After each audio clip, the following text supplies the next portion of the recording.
आप सभी का स्वागत है इस वीडियो में। मयंक एक मल्टीनेशनल कंपनी में ब्रांच मैनेजर की जॉब करता था। एक दिन मयंक को ऑफिस से घर जाने के लिए लेट हो गया था।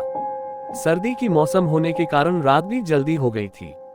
ठंड भी बहुत शुरू हो चुकी थी। रास्ते में चलते चलते मयंक को अचानक एक आवाज सुनाई दी, रुक जाओ। मयंक वहीं पर ही रुक गया और पीछे मुड़ के देखा, लेकिन पीछे कोई भी नहीं था।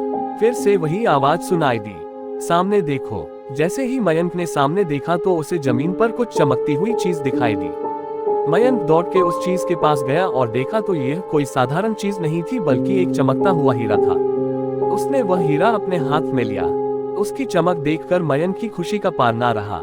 लेकिन मयंक को कहाँ पता था ये कोई साधारण है या नहीं, बल्कि एक मायावी हीरा है। अचानक उस हीरे में से आवाज आई, अगर तुम्हें और हीरे चाहिए तो इस जमीन को खोदो। इस जमीन के नीचे बहुत सारे हीरे हैं। मयंक खुश हो गया। उसने उस हीरे को अपनी जेब में डाला और जमीन खोदना शुरू किया। करीबन 2 फीट खोद काम करने के बाद अचानक मयंक डर के मारे चिल्लाने लगा। इसके कारण उसका संतुलन खो गया और जमीन पर गिर पड़ा, क्योंकि उस गड्ढे में से हीरे मोती नहीं बल्कि किसी इंसान का कटा हुआ सर मिला। अचानक वह सर हवा में उड़ने लगा और बोला, डरो मत, मैं तुम्हें कोई हानि नहीं पहुंचागा। मैं तुम्हें बहुत सारे हीरे जवेरात भी दूंगा। बस मेरी बात ध्यान से सुनो, मैं जहां जाता हूं वहां मेरे पीछे आओ। फिर वह सिर हवा में उड़ा और जंगल की ओर बढ़ने लगा। करीबन 1 किलोमीटर चलने के बाद वह सिर रुक गया। मयंक भी रुक गया। फिर उस सिर ने मयंक से कहा, इस जमीन के भीतर बहुत सारे हीरे मोती जवाहरात छुपे हुए हैं। इस जमीन पे खोद काम शुरू करो। मयंक खुश हो गया और उस जमीन को खोदना शुरू कर दिया। खोदते खोदते उस जमीन के नीचे हीरा मोती तो नहीं मिले, बल्कि उस सिर का कटा हुआ धड़ मिला। उस सिर ने कहा, अब तुम्हें एक आखिरी काम करना है, उसके बाद मैं तुम्हें मालामाल कर दूंगा। तुम्हें कहीं से भी 1 लोटा खून लाना होगा। मयंक ने बोला, 1 लोटा खून? पर मैं 1 लोटा खून कहां से लाऊंगा? उस सिर ने कहा, चलो मेरे साथ। वो डरावना चेहरा मयंक को साथ लेकर थोड़ी दूरी पे गया। वहां उसे एक इंसान को जाते हुए देखा। वो सिर बोला, उस इंसान को मारकर उसका खून ले आओ। मयंक डर गया और बोला, नहीं नहीं, यह मुझसे नहीं होगा। मैं यह नहीं कर सकता। अगर तुमने ये काम नहीं किया तो मैं तुझे बहुत बड़ी मुसीबत में डाल दूंगा। फिर तुम्हारी पूरी जिंदगी नर्क बन जाएगी। मयंक ने हाथ जोड़कर उसे कहा, मुझे माफ कर दो। अगर मैंने उसे मार तो मुझे पुलिस गिरफ्तार कर देगी और मुझे जेल जाना पड़ेगा।